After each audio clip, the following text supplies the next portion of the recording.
Hi everyone, Angela here. Welcome to my channel. Today we're going to make this dress a little bit bigger for my client who needs about another 6 inches in the waistline. Now to make the top of this dress bigger, we're going to have to install 3-inch panels on each side made out of stretchy fabric. We're also going to be releasing the fabric from the front and back pleats to fit into the bigger top. First we'll have to unpick the waistline from about here around to about here and unpick the sides completely. Now I'm going to unpick the dress with my razor. You use whatever tool is most comfortable for you, whether it's a seam ripper or a pair of snippers. Now we want to make sure when we unpick the waist that we unpick right past the pleat, and also we need to undo the stay stitch that's holding the pleat in place. Now the method I'm showing you today is only going to work if you have a similar style dress where the bodice is separate to the skirt and the skirt either has gathers or pleats in it. Otherwise you're going to also have to add a panel to the skirt to fit into the bigger bodice. Now even though we're adding 3-inch panels to the top, it's going to make the waistline and the chest bigger, but the upper part of the chest and the neckline will remain the same.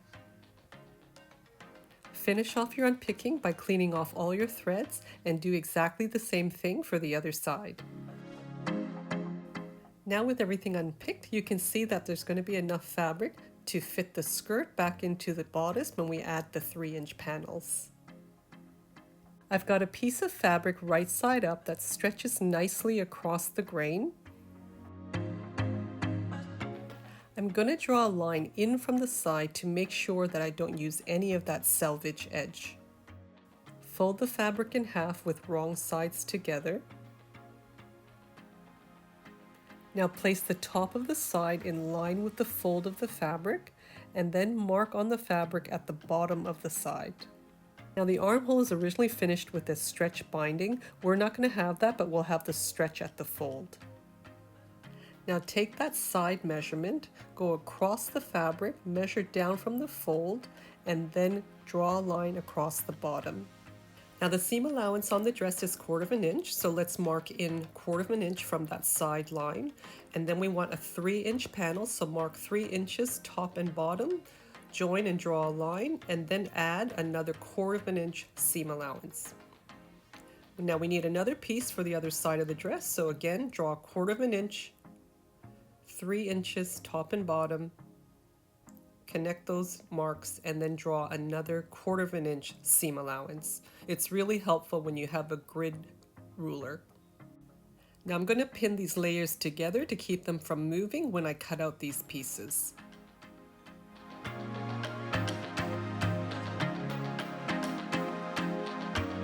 Now place one of those pieces between a front and back side. I also cut little notches right at the fold so we know where the center is. Open up the fabric with the right side facing you and then put right sides together, matching the notch to that top edge of the side of the dress. Now just stretch your fabric a little bit at the top and wrap it around the top edge of the dress, pin it in place, and now we want to match the edges of all the layers and pinning it all the way down that side. We're basically sandwiching the dress between the piece that we just cut. Now stitch through all 3 layers with a 1/4 inch seam using a ballpoint needle, making sure that you back tack well at the start and finish of your seam. And now pull out the 2 layers of the center piece. So now we have to connect that center piece to the other side of the dress. It's a little trickier this time. This time we want to match the wrong side of the dress to the right side of the center piece of fabric and match the notch to that top edge of the dress.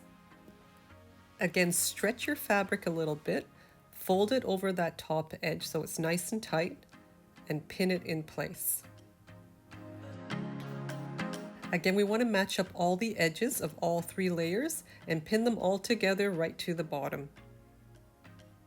This side is a little trickier because you're working in a much tighter space. So once you've got it all pinned, we want to sew that 1/4 inch seam just like the other side.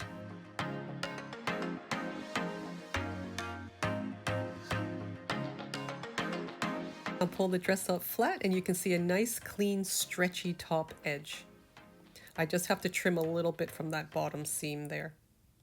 Now I've just put a little mark on the center of that panel, which will join up with the side seam of the skirt. Now we're just going to slide and open up those pleats so that the bottom of the skirt will be the same width as the top. Now because we didn't iron out those pleats flat, it's easy to keep the same positioning of the pleats. Now put right sides together, the top and bottom of the dress, match your notch to the side seam of the skirt and pin right along your waistline. And do the exact same thing for the other side of the dress. Now we're going to stitch all around the entire waistline using the original seam allowance. Next we're going to need to serge our seam allowance starting from the center back where the zipper is. Now the seam allowance is facing up towards the bodice, so we want to make sure it's the skirt part that's facing us when we serge that seam allowance. Once you're finished off the entire seam, just clean off your threads, give the dress a bit of steam, and now you've got a dress that's a good 6 inches bigger in the waistline and across the chest, and still room to stretch out a little bit more. Here's the final product on my client. She was really happy to be able to save one of her favorite dresses.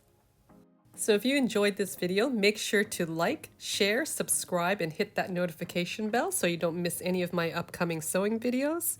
Once again, thanks for watching and happy sewing!